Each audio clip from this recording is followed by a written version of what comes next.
Hey, what's up guys? Be here with the Untitled with another reaction video. Most of my stories for these reactions are going to be coming right from joystick.com just because make it really simple. So this one on joystick, they said Xbox One specs include Blu-ray drive and a 500GB hard drive.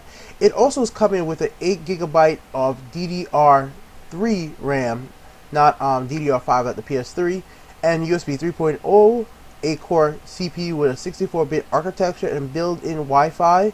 They said it had something called Wi-Fi Direct during the conference. I'm not too sure what Wi-Fi Direct is. I need to go look that up. So sorry I don't know about that. And HDMI in and out ports. So what I find really interesting on this article is the 500GB hard drive. So it definitely looks like Microsoft realizes that you definitely need a big hard drive. You can do a lot of downloadable content and a lot of download to your system games, which is a good move from them because a lot of their games, I wonder if all their games are going to be available day one digital, just like a PlayStation is intended for them to be.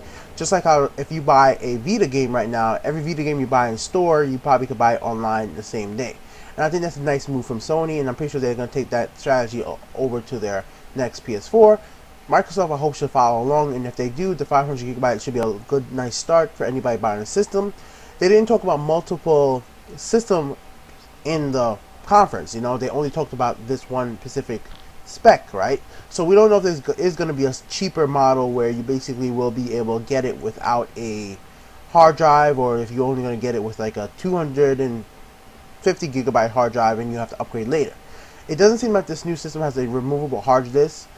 I can't say that for a fact. It might still have one, but just by the look of the system, it doesn't seem like there's going to be anywhere you can use to remove the hard drive. But that's definitely up to speculation until we have a closer look at the system. There's a little tab in the back of the system that may be a button to pop up a slot where you can insert and remove a hard drive. It doesn't look like it's going to be like the old school Xbox where you just slap on a new hard drive and then bring it to your friend's house. I actually did think that's a pretty cool way to move around your saves and move around your data on your hard drive. So, but that looks like that system is going away. And that's perfectly fine with me. On to the Blu-ray drive. At this point, I guess they have to have a Blu-ray drive just because all the new movies come out on Blu-ray, and if they want to be a contender in like at least having the movies on their system, they just need to be there.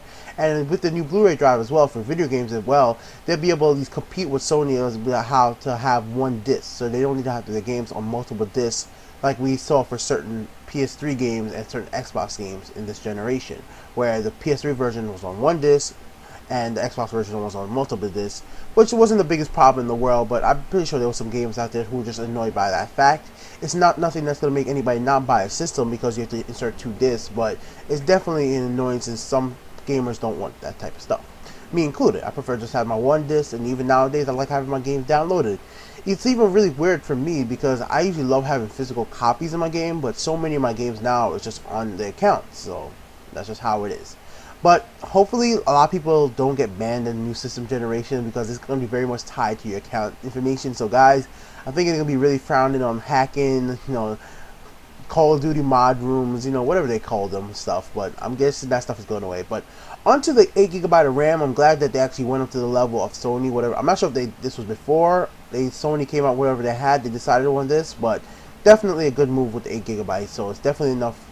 You know, 8GB is a lot of RAM. You know, I have a 16GB in my computer. For gaming, I don't even come near using the 16. So for gaming at least, we won't need all the 8GB for gaming.